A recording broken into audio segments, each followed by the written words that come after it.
Hello and welcome to the Edge of the Box podcast, a podcast by WhoScored.com in association with Bet Victor. I'm your host, Dan Bardell, joined by WhoScored's Ben, and of course we've got Jonathan Wilson with us as always as well to look ahead to all the Premier League action that's coming up this weekend. We'll start though with a game that isn't this week, and actually no, we'll start with asking you both how you are and if you had a good Christmas, because that's what you do on first podcast back. Ben, good Christmas? Yeah, very good, thank you. Hectic when you got two kids, but you know, it was all good. Jonathan, did you have a good Christmas, bar your oven woes? Well, thankfully, I A, wasn't cooking Christmas dinner in this flat, and B, the oven wasn't broken at Christmas anyway. So yeah, it was very good, thanks. How was yours? Yeah, quiet. Just moved, so I had a quiet one with my Noah's Ark because I've got too many pets and I'm struggling looking after them at the moment. But yeah, had a quiet one. It was good. Getting ready for a hectic January, which I've had so far. So yeah, but thank you, Jonathan. Thank you for asking. People don't always ask the host. A touch of class from you as a panelist, Jonathan. Graham Potter. We were doing podcasts when he first came in and all was looking pretty rosy. And I remember you doing some good analysis on Potter, actually saying if you'd have said that he was going to get the Chelsea job a year ago when Brighton weren't going that well, everyone would have laughed. And then, of course, he's flavour of the month and he ends up getting the job and everyone says, brilliant appointment. Well done, Chelsea. I wouldn't even say they're stalling at the moment. They're going backwards and it's becoming a little bit hard to watch, I think. Yeah, it is. I mean, I think two things are probably true here. So I think if things don't turn around really quickly, I think although all the briefings out of the club are, oh yeah, we've changed, we're going to give him time. I think there's a huge danger that you get too much negative baggage and it becomes impossible to turn around.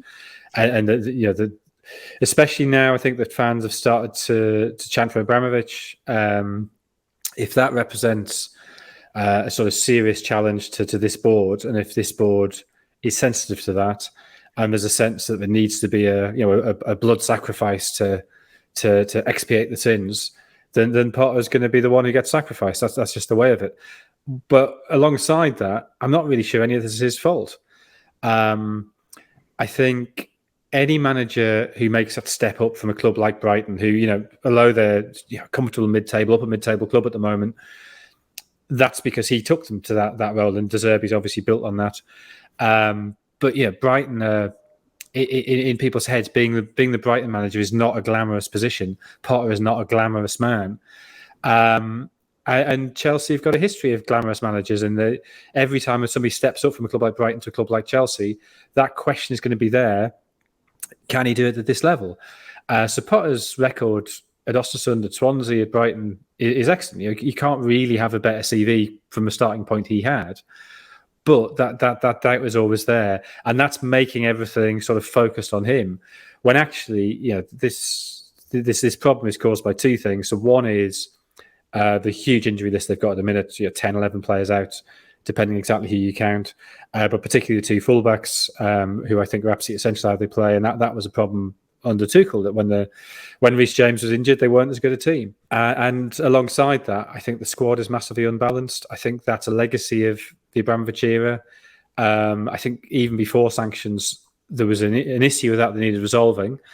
The sanctions made it worse, and I'm not sure that recruitment in the summer has helped at all. It sounds bizarre to say, Ben, but they've spent so much money in the summer to basically get worse. I think I didn't watch that game because I was watching Villa get dismantled by Stevenage, but apparently the fans were singing for Thomas Tuchel as well. All is not well, but do you think Potter has when everyone's fit, would you say Potter has the players to maintain a top four push? Of course he does. I mean, there's a very good core quality set of players in that team. If he wants to go back to the three-man defence where everyone's fit, he has the players there to play that system. The issue is that he's come in after the transfer window is closed and the board have basically gone out, signed players that perhaps Tuchel requested or at least for Tuchel's system, and then sacked him 8 days into September. So he's working with a squad that he didn't have any say over.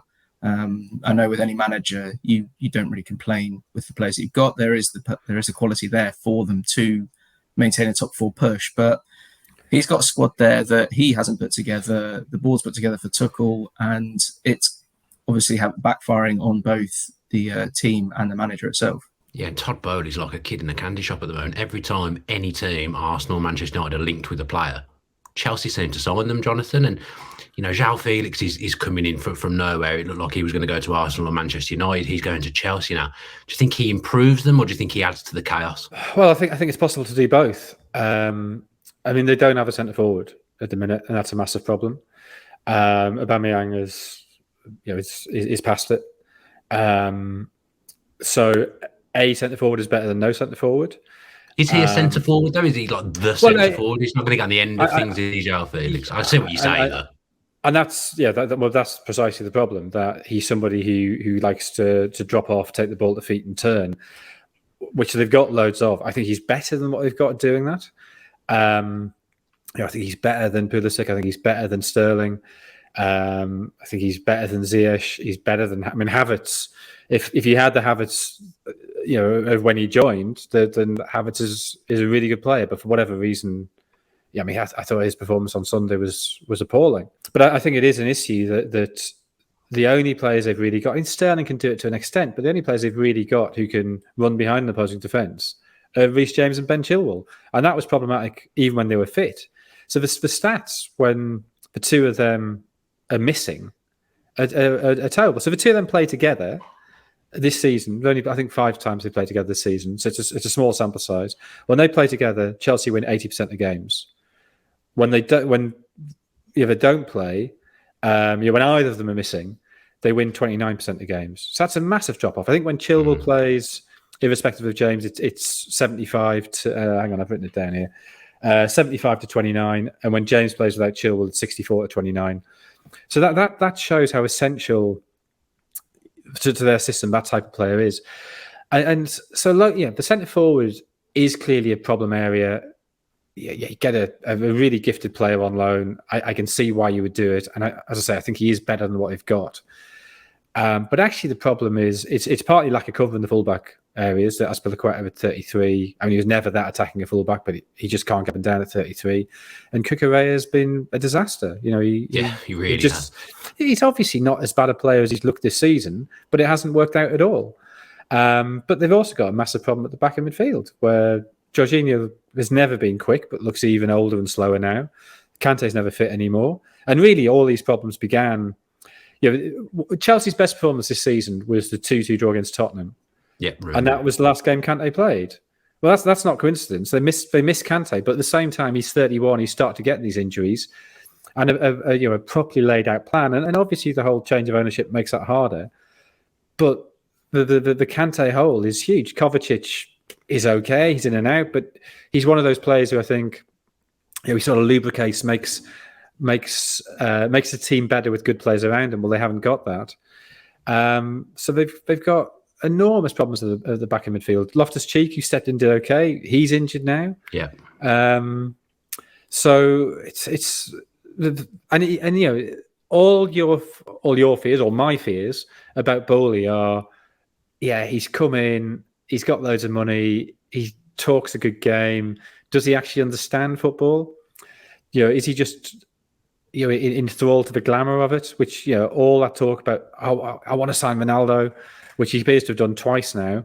Gone to managers and suggested that. It is part of the problem that he hasn't realised that full-back and the back of midfield, probably the two least glamorous positions on the pitch, are actually where Chelsea needed an investment, not the other areas. Yeah, Kovacic has got a bit of a durability problem as well. He's in and out because of fitness, like you say. Now, we spent longer than we're supposed to on this chat, but we're going to continue anyway. I think it's interesting to discuss Chelsea and where they're going wrong.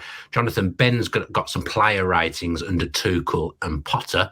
Just as a wild guess, do you think any players have improved under Potter compared to Tuchel using the WhoScored algorithm? I can think of maybe one. Kepa, maybe? That was the one I was going to go with. Ben, put us out of misery. Tell us what the difference is. Yeah, Kepa is the one with the biggest improvement in rating difference, but that's kind of by default. He made one appearance under Tuchel and then has been first choice since coming in, but his rating has improved by 0.86, which is the biggest. Of Chelsea's top 10 best rated players in the Premier League and Champions League this season, 6 have actually improved once Potter took over. You got Kepa, which is fairly obvious. Mason Mount was another big one to improve. Ben Chilwell saw his rating improve, as did Jorginho, Cucurella and Koulibaly, whereas Reece James, Thiago Silva, Havertz and Sterling all saw their ratings drop off once Potter took charge. Interesting stuff. Quick word on Fulham, Jonathan, and the good news for them is their transfer business has been exceptional. We spoke about João Paulinho on his podcast many times, and he's a player I absolutely love. But they also did well because they actually managed to sign the Will.i.am who was at Chelsea rather than Arsenal, and he's been good for them as well, hasn't he? Up against his old team, of course, tonight. Yeah. No, you're absolutely right. And I was at that game just before the World Cup when they were pretty unlucky to lose Manchester United, and Williams' link up with Anthony Robinson at the left back. That was causing United all kinds of problems down that side. So yeah, it was one of those signings that you sort of thought, really, I'm not sure about that. I sort of thought Willian had probably his best days were behind him, but he's having a new lease of life, and it's been really, really good. I guess Fulham's problem for this game is Mitrovic being suspended. Given I was in the mindset of looking at the stats of teams when a player plays against when they don't. When Mitrovic plays, Fulham win 53% of games. When he doesn't, they only win 20%. Yeah, not good for Fulham. That Williams is a player I struggle to say because remember the Black Eyed Peas? I always want to say Will.i.am, like Will.i.am all the time. I get it wrong, and that's what I end up saying. I also thought it was Thursday when I just introed that section because we usually record on a Thursday, and of course it's Wednesday. Let's look then at the form. I know we've got to do predictions. I am all over the place. You can tell that we've not done an Edge of the Box podcast for a few weeks. Let's have some predictions for this one then. And Jonathan, you have the honour as being the best predictor, so you're going to go first. I sort of feel that Fulham should win this, but at the same time, no Mitrovic. I'm going to go 1-1. My bottle out prediction. I'm going to copy you and join you with that bottle out prediction. Ben, what have WhoScored gone for? What have WhoScored gone for? That's a good question. I would agree with Jonathan in that if Mitrovic was playing, you look at a different game altogether. But even without him, we've gone for Fulham to win 2-0. So 2-0. Big call. Obviously, you look at Potter's Chelsea in the recent form has been abysmal, and Fulham have actually been the better of the two teams in West London. They haven't beaten them since 2006, but we're back in to end that run this week. Unthinkable at the start of the season that Fulham would be, one, doing so well, and two, be so far ahead of Chelsea, and way better to watch as well, Fulham. Well done, Fulham, a club I have a lot of time for, except for when they're beating Villa in playoff finals. Let's look at the form guide then. Ben, what have we got on the form guide agenda? Yep, so the form guide is the ratings are weighted chronologically, so the most recent is carrying greater significance. Players must have played 2 of the last 3 and 6 of the last available matches to come into contention. Interestingly enough, 6 of the 10 players are going to be playing in the Manchester or North London derby this weekend. So in 10th we have Bruno Fernandes, Yves Antonio in 9th, then it's Rodri, Joelinton, De Bruyne. Solly March is there in 5th, Casemiro in 4th, and the top 3 are Kane, Odegaard and Trippier. I feel like Trippier's in the form guide. Has he just been in the form guide all season? He's never moving. Is he, Kieran Trippier? He's having an unbelievable season for Newcastle United. Jonathan, anyone you think should be in there, or anyone you disagree with in that selection? I'm slightly surprised Kane's as high as he is, but I guess he has scored goals recently, and maybe without Kane, Tottenham's form would be even worse. I guess Martinelli. I think he's not quite in the hot streak he was early in the season. That it felt like the way their season's gone. But Martinelli was a standout in the first part, and now it's Odegaard. So, no, it sounds fair enough. Plenty to look forward to coming up in the podcast. We've got the Manchester derby and the North London derby that we will preview. But before we do that, we're going to speak about those games with Bet Victor's Sam Boswell. Feast of football this weekend. A couple of really big games, Sam, and Bet Victor have got their new and improved Bet Builder tool. Yeah, launched during the World Cup. This new tool, I think, really genuinely puts us up there as one of the market leaders in bet builders.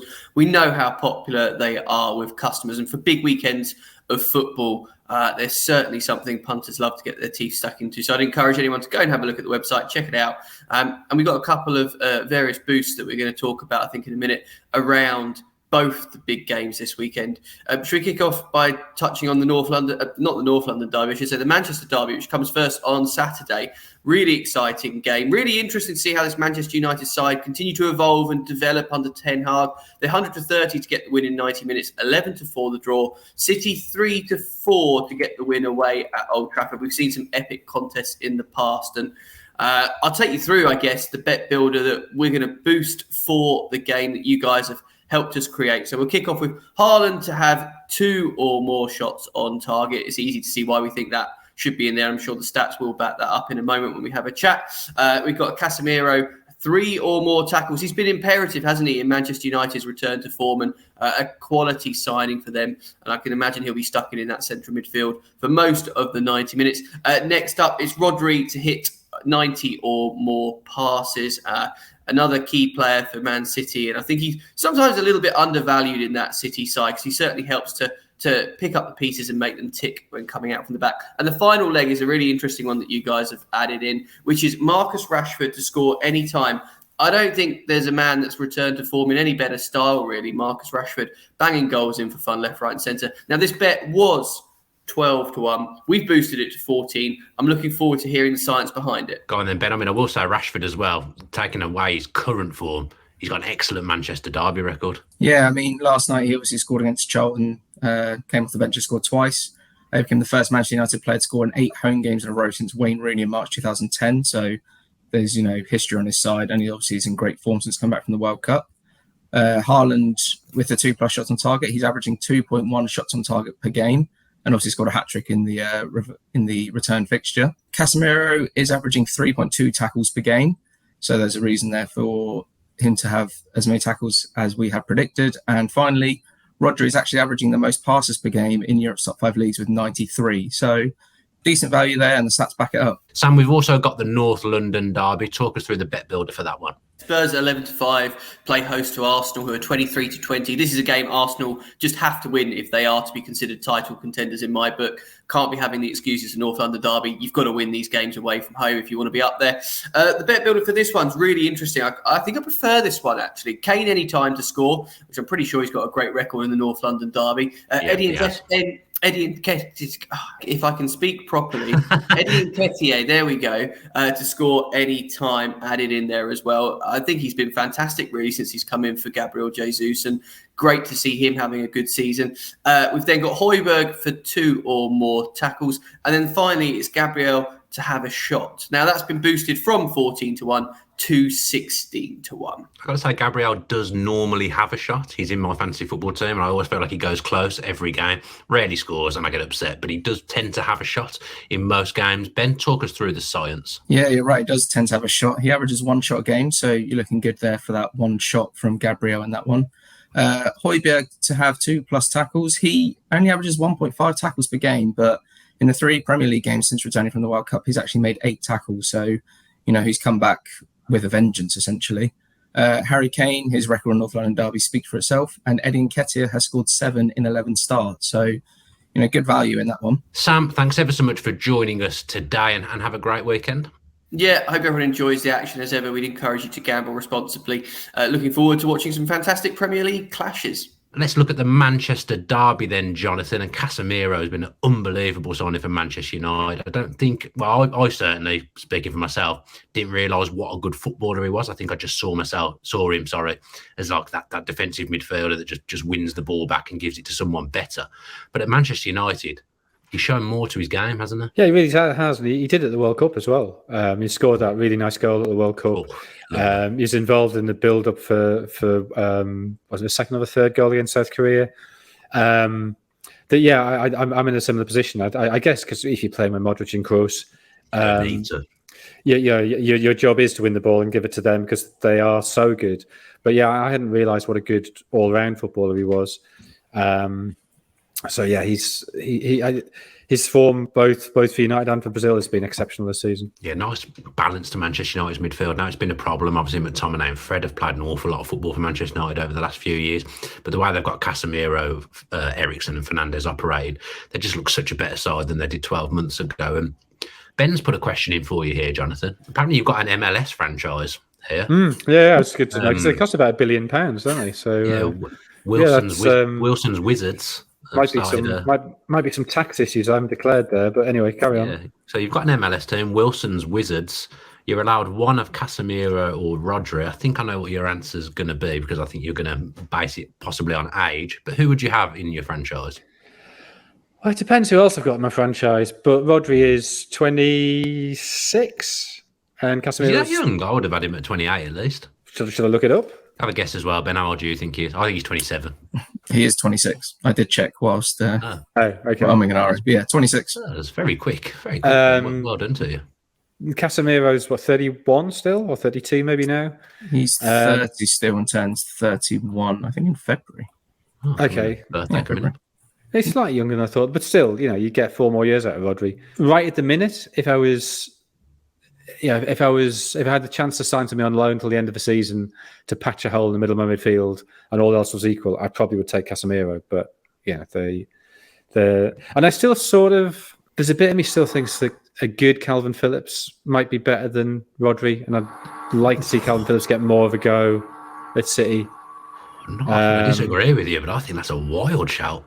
The thing is, range of passing is better. Yeah, I'm not saying it's clear cut. I think it is possible. I'd really like to see a fully fit Calvin Phillips given a proper run of games at City and see just how good he can be.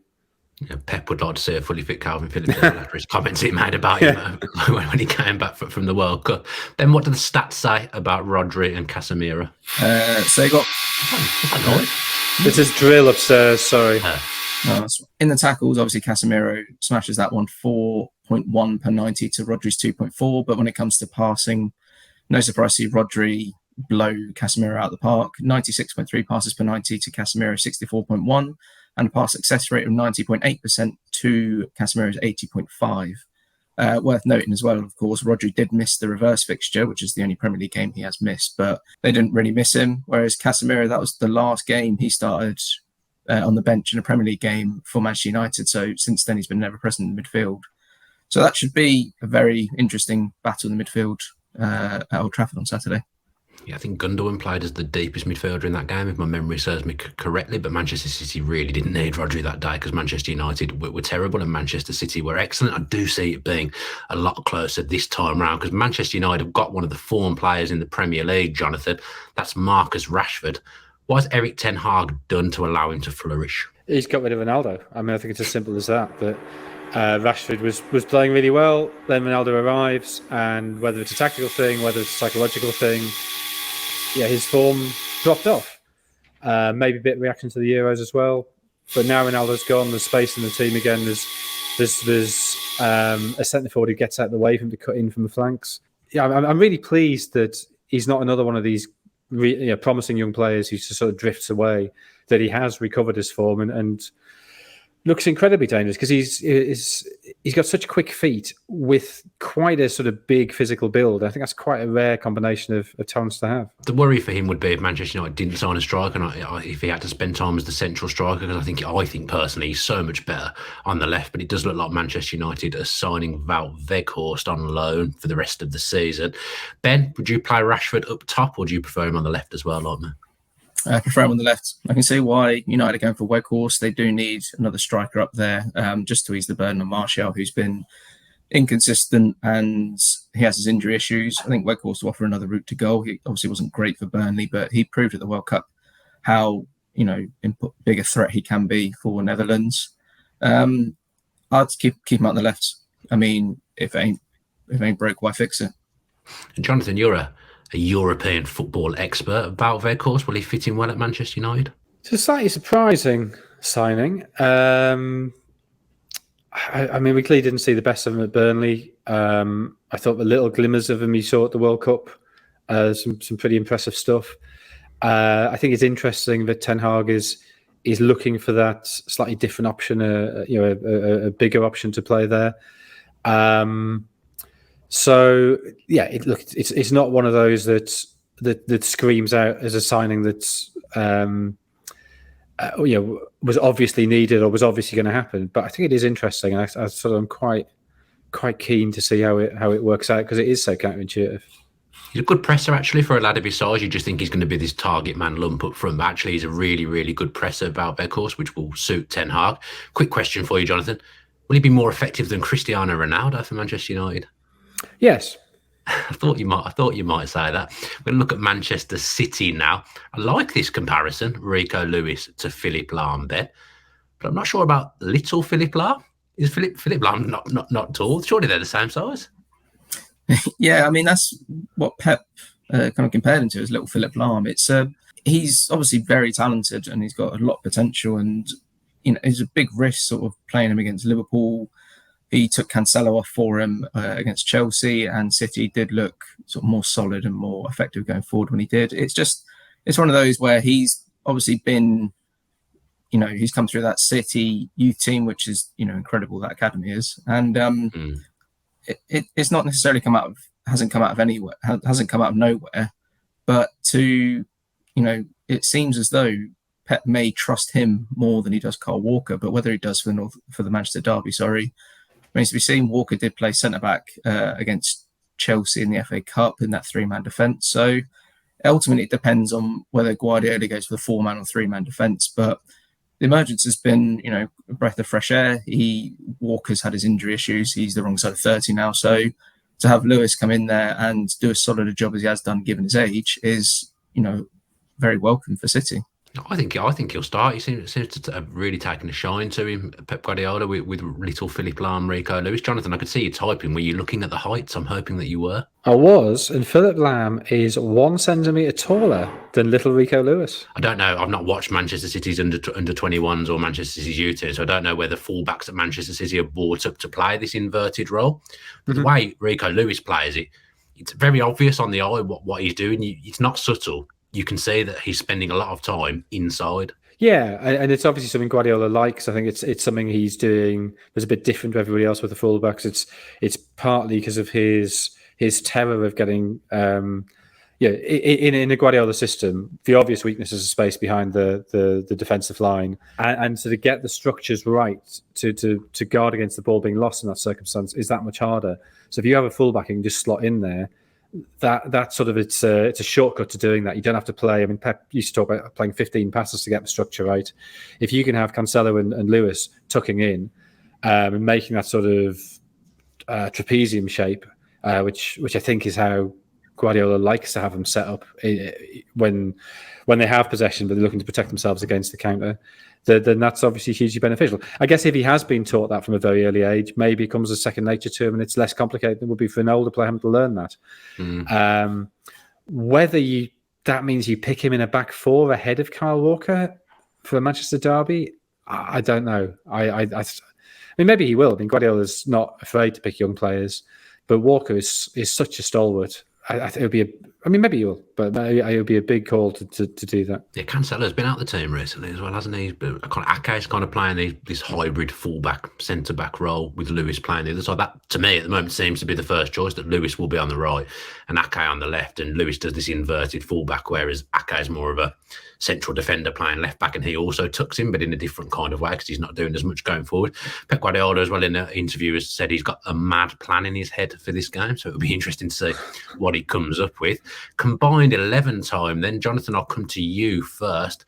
How many Manchester United players make it to your combined 11? Because I know when you pick a Man City combined 11, it's always heavily filled with Manchester City. Yeah, it's 11 Manchester City players. Not one Manchester United player, even though because the combined 11 doesn't really work with Manchester City because their system is so unique. Wilson's Wizards can't play that way, so you've got to have a Manchester United player in there, surely. No one even close. I mean, there's a few you'd have close. I mean, on the left, given that Foden's sort of slightly fallen out of favour, could you have Rashford? Maybe you could. But no, I think when you talk about City, you have to pick 11 City players because their system works so well. I've got a feeling Rashford might be in there, Ben. I've also got a sneaky feeling Luke Shaw may be in as well. What is the Who Scored combined 11 using that famed algorithm? Well, neither of those Man United players make it. Perfect. Good observation from there. We've also followed the Jonathan Wilson rule where we're going by only available players. Oh, yeah, that's not my rule. That's the rule we always used to have. We changed it. What was the old bloke called? Martin. It was his Martin. Rule. Yeah, we then changed it, and now we've gone back to the unavailable players. So De Gea in goal. I know Dalot came off last night against Charlton, but Ten Hag said that's more of a precaution, so we're going to stick with him in there.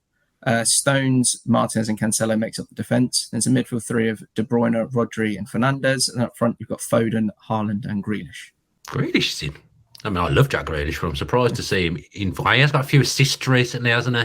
He's boosting his numbers, his Who Scored numbers with the assists. So how many Manchester City players was that compared to Manchester United? 17 United's 4. Okay, it wasn't as close as I thought it was then. Jonathan, thoughts on that team? I went for Walker, but it could be Lewis. Stones, definitely. I think Stones has been really good. Stones is quality. I ended up with Akanji as the left-sided centre-back, but it could have been about 6 players. And then Cancelo, even though he hasn't been playing that well or hasn't been playing that regularly recently, rather than Ake, but it could easily be Ake. So, yeah, my big decision wasn't whether to include any United players, it was which City players to include at the back. And I think actually out wide, it's become really complicated as well, because Foden and Bernardo Silva seem to have... when Guardiola picked them last Thursday against Chelsea, he almost seemed to be picking them in a passive-aggressive way, saying, well, this is what people want, rather than Mahrez and Grealish. But obviously, when Mahrez and Grealish came on midway through the second half, that they got the winner. So that I guess is a sign of City's strength and why I still think they'll pip Arsenal to the title, because their squad is so absurdly deep. Do you think they'll pip Manchester United in this game, Jonathan? What is your prediction? Making you go first again. 2-1 to City. 2-1 to City. Ben? Sat on the fence, 2-2. I'm going to go 3-1 to Manchester City. Why not? Let's do that.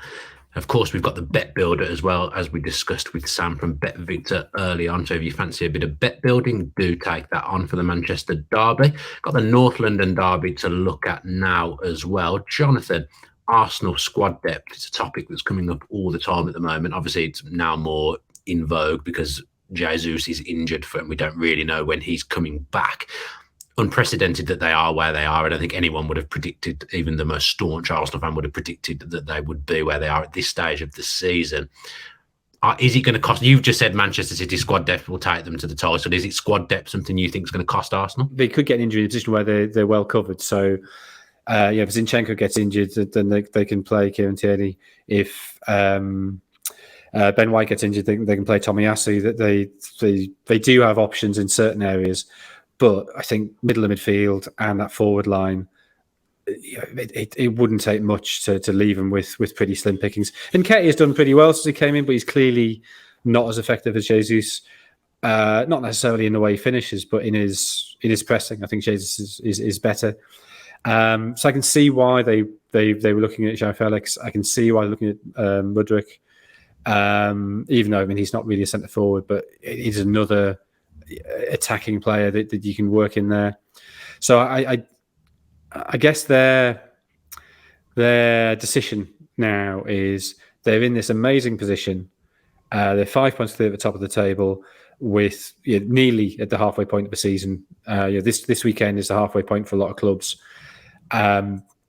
Do they invest now to try and bolster the second half of the season, thinking they might never, even if all goes well, they might never be in a position this good again? I mean, to win all but 3 games after this much of a season is incredible, no matter how good you are. And so the question is, do you bring in more players now to try and bolster that?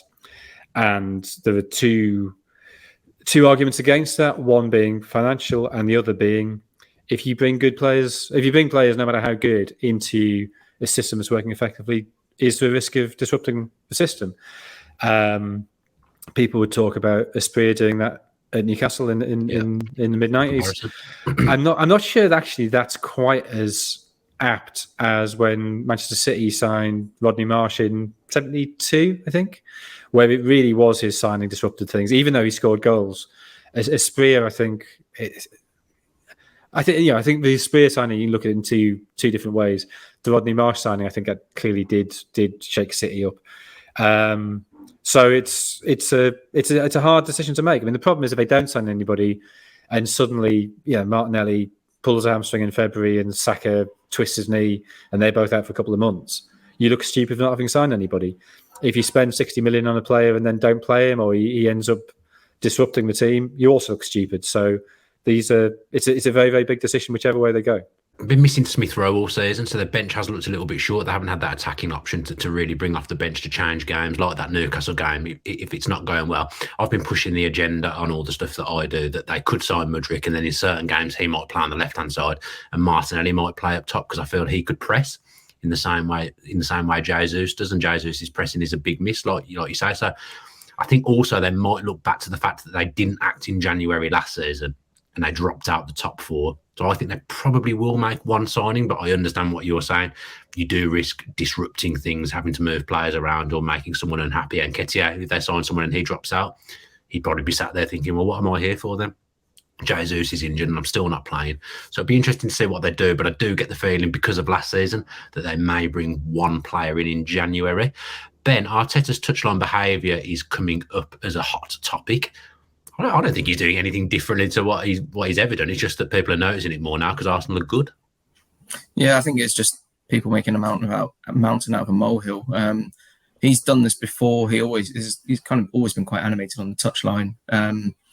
And just because it was against Newcastle, managers are obviously was frustrated against Newcastle because they do waste plenty of time. I mean, look at Klopp. When Liverpool beat them in the last minute, you could tell he was getting aggrieved by how little the ball was in play. Arteta was the same. The difference is that it cost Arsenal 3 points. Liverpool end up scoring that late winner. This is nothing to be afraid of.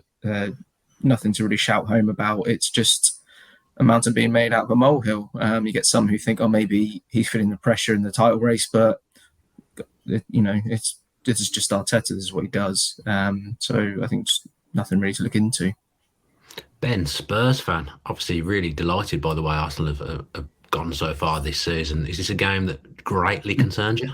It always is. I mean, the home team has always been the better of the two teams. Whoever's playing at home is unbeaten in home North London derbies in the Premier League since 2014, when Arsenal secured a 1-0 win at White Hart Lane. That was when Rosicky scored after 2 minutes. It's always a game that Tottenham fans will look to first on the fixture list, but when it comes to it, it's always a nervy one. There's no denying that whatsoever. Even with the 3-0 win last season, Arsenal reduced to 10 men when Rob Holding got sent off and made it 3-0 quite early in second half. There's still the fear that Tottenham are going to go full Tottenham and completely capitulate.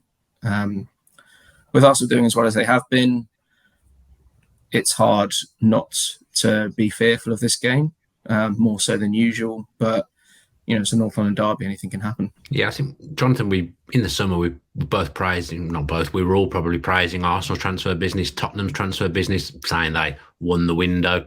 Either of these teams you probably could have picked, but looking at it now, it feels like Spurs are quite short as well, maybe don't have the players that Conte needs and Conte wants. I had a question for you about Conte, because he was moans about what he hasn't got, but when he was at Chelsea and it wasn't going well, he switched systems and went to 3 at the back, and obviously they went on to win the league that season. I'm not convinced that 3 in the back actually suits Spurs' personnel at the moment. I don't think it's working, personally. Is there an argument that Conte actually needs to change something himself rather than just looking at what he hasn't got and trying to make the best of what he has got? Possibly, but I mean, I think in terms of why those sort of predictions that Spurs were going to do well haven't worked out, there's a couple of things that happened. So one is Kulusevski has been injured for a long period, and he's the sort of critical player for linking the forward line to the midfield. The second thing is that Son's form has disappeared, which I don't think anybody predicted. You sort of would say, they need Kane and Son to be playing well, but you sort of worried about a slight drop-off. But Son has gone from being the Golden Boot winner to barely scoring at all, looking... I can't remember such a sudden change of form without an obvious external event, an injury or something to cause it. And I think the wing backs haven't worked out. And obviously, if you're playing a back three and your wing backs aren't really working for you, that's a massive problem. So they've got huge problems in wide areas, and the Conte system is about attacking in those wide areas. So everything's getting gummed up by that issue of the wing backs and the wide forwards either being injured or being out of form or not quite being good enough. So yes, you can make the point that Conte maybe should change to a back four, but I think were he to do that, I'm trying to put myself in his head. I think he would say, look, I've always been at my best with a back three. That's what I want to play. That's what we're driving towards. To go to a back four would be a sort of short-term patch it up job to get through the next few weeks. And I can see why, particularly during a transfer window when he maybe can pressure the board and signing players he feels he needs, I can see why he wouldn't do that. Yeah, and Ben, we all know that Spurs need to go 1-0 down or 2-0 down to enter a game and start playing. But Arsenal are obviously a team that are really, really quick out the blocks this season. I believe you have some stats around that for us. Yeah, if Tottenham do start slowly as they have done already this season, it could really come back to bite them. Their WhoScored rating in the first half of games actually ranks 15th in the Premier League this season, 6.33. That's level with Wolves and slightly above Southampton. Whereas in the second half of games, Tottenham's WhoScored rating of 6.42 is actually the best in the Premier League. So proof there, if ever any was needed, that Tottenham have started slowly but do sort of amp it up again in the second half of games. But as you mentioned, Arsenal start quickly. If that happens again on Sunday, Arsenal have the personnel to kind of go 2-3 up in the first half, and by then it's too late for Spurs to come back. So Spurs start slowly. It could be a bit of a mauling. Yeah, combined 11 time again. Looking forward to this one. Jonathan, talk us through the 11 that you have picked from the North London personnel. This is a much more mixed up job in that I've gone for 10 Arsenal players and Harry Kane. 10 Arsenal and Harry Kane? Possibly fair at the moment. If Jesus was fit, would you have put Jesus in over Kane, or would you have still gone for Harry Kane? Probably still gone for Harry Kane. It depends. If the way Kane's playing, was Kane second or third in the form chart? Yeah, he's playing well at the minute. Third, I think. Lovely goal against Portsmouth. Got us 2 goals against Palace. He is playing well at the minute, and I think he would work in that system. Yeah, you can imagine him dropping deep and spraying balls for Martinelli and Saka to run beyond him. I feel like if we'd have done this time last year, you'd possibly had more Spurs players, but at the moment, other than Kane, I don't think you could put any Spurs player in ahead of Arsenal, Ben, but I'm sure WhoScored have. Yeah, we've kind of followed to a lesser extent. It's very Arsenal heavy. It's 8 Arsenal players to 3 Tottenham players. And we've got Aaron Ramsdale, Ben White at right back. Controversially, Eric Dyer ahead of William Saliba at centre back alongside Gabriel. Left back Zinchenko. Midfield 3 of Bentancur, Partey and Ødegaard. I know Bentancur is a doubt, but we'll put him in anyway. And up front, you've got Saka, Kane and Martinelli. I think Johnson's is better. As a Spurs fan, Ben, if you had to pick your own combined 11, how many Spurs players would get in that team at the moment? Probably 2. I'd take out Dyer for Saliba, and that would be a change in mind. I'd have Bentancur in there. I think he's been Spurs' best player this season.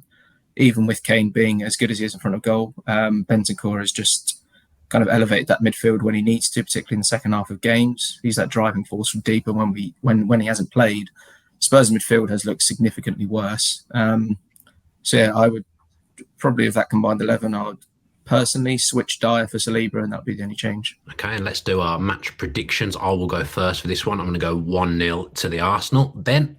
1-0. Sitting on the fence. Jonathan? 2-1 to Arsenal. 2-1 to the Arsenal. Okay, then we will finish with just a minute section, and we're going to avoid Chelsea v Palace and Newcastle v Fulham at the moment due to the Thursday fixture. We're recording this on a Wednesday. So, Jonathan, you have the honour of going first, and you have the Fabian Delph derby. It's Villa against Leeds. Yeah, I sort of felt that since Emery came in, that Villa have been doing a lot better, but they actually lost. We only won 3 out of 7 games, lost 3 games. What you would say is those defeats maybe haven't mattered that much, in that one was to Manchester United in the Carabao, one was to Stevenage in the FA Cup, which I guess matters, and it's embarrassing, but it's not like Villa are used to winning games in the FA Cup. And then they lost to Liverpool in the league on Boxing Day when they actually played pretty well, and on another day could easily have won that. So Villa are playing better than they were under Gerrard. They're now 5 points clear of the drop zone. They're 3 points clear of Leeds. Leeds' form is not great. Drawn the last 3 in all competitions. They had 3 straight defeats before that. There's the 2 wins they got, the late wins, very chaotic, dramatic wins in the games before that. But that sort of little spike of form seems to have drifted away. What you would say is that they have played Tottenham and City in that little run. So I still think Villa are in better form. I'm going to say that they'll win 1-0, having drawn 0-0 early in the season. Yeah, I'm going to go for 2-1 to Villa. Ben? I'm going to go for 3-1 to Villa. 3-1 to Villa. Loving the predictions. I've had to get Thibaut involved in the podcast. He was absolutely desperate to be involved, so I've had to pick him up because he keeps walking into the table, and obviously he's blind. Ben, you've got Forest against Leicester, a Midlands derby. Nottingham Forest have been defeated in 9 of their 18 Premier League games this season, but have lost just 1 of their last 5. They sit 2 points above the drop zone. However, after a disappointing 9-game winless run between August and October, look to have settled on a system to help consolidate a Premier League spot. Cooper does have a number of injury issues to deal with ahead of their welcome Midlands rivals Leicester, with Jesse Lingard, Moussa Niakate and Cheku Kouyaté among those ruled out for Forest. They are unbeaten in 6 of their last 7 home meetings with the Foxes, and won the last game between the pair at City Ground, smashing Leicester 4-1. That said, Leicester were superb in the reverse fixture as they run out 4-0 winners at the King Power Stadium, James Maddison taking centre stage in that one back in October. Brendan Rodgers will hope to have his star creator available selection here, with Maddison returning from the World Cup injured.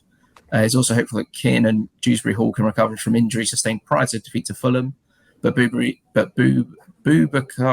Soumare, who was forced off early in that 1-0 loss to the Cottagers earlier this month, remains out. Here's part of a lengthy injury list, which includes the likes of James Justin, Johnny Evans and Ricardo Pereira. I think Forest are going to continue their good home form, and I think they'll win 2-1. I'm going to go big. Forest to win 3-0. Jonathan? 1-1. 1-1. Okay, then. Jonathan, next up for you is Brighton against Liverpool. Brighton are just a point behind Liverpool. They've won 6 of the last 9. After that, I guess it was caused largely by the fixtures they had, but after that slightly dodgy start under De Zerbi, they're playing really well now. 14 goals in the last 4 games.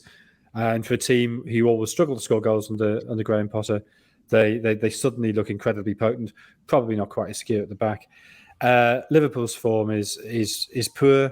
2 wins in 5 games since the World Cup, and as I said, the win over Villa was pretty fortunate, and they needed the fast own goals against Leicester to win that one. Really poor in losing at Brentford. A lot of injuries, which is part of the problem. Luis Diaz, Van Dijk, Arthur Melo, Diogo Jota, Firmino, James Milner, all out. Trossard is a doubt for Brighton. It was a 3-3 draw at Anfield, and I think it's going to be a draw again. I'm going to say 1-1. 1-1. I'm going to go for a fortunate 1-0 to Liverpool. Ben? I think Brighton will win this one 2-1. Interesting, 3 different scores there. Everton against Southampton next for you, Ben. A real relegation 6-pointer this one. And, of course, the Mark Hughes derby. Yeah, a 3-1 defeat to Manchester United in the FA Cup on Friday extended Everton's winless run to 8 games in all competitions. A run of 1 win in 10 has seen the Toffees drop into the relegation zone, albeit on goal difference alone, with the pressure really ramping up on head coach Frank Lampard. Alex Iwobi was forced off early in second half of the aforementioned FA Cup defeat at Old Trafford, and his absence is a huge blow to Lampard's side. Abdoulaye Doucouré should therefore join Idrissa Gueye and Amadou Onana in the middle of the park here in the absence of Iwobi, but he does have big boots to fill. Andros Townsend, James Garner, Michael Keane and Nathan Patterson are also absent. Nathan Jones hasn't had the desired impact at St Mary's following his appointment in November with Southampton, rooted to the foot of the table, 3 points from safety coming into this relegation 6-pointer. Saints come to Saturday's game at Goodison Park mired on a 6-game losing streak, and Jones already under pressure to turn their fortunes around. Saints haven't won at Goodison Park in the league since 1997, a 17-game winless run, but he'll hope to end that streak without service of Tino Livramento, who is no less making good progress on recovery from a knee injury, while Armel Bella-Kotchap, Juan Lares and Theo Walcott also miss out.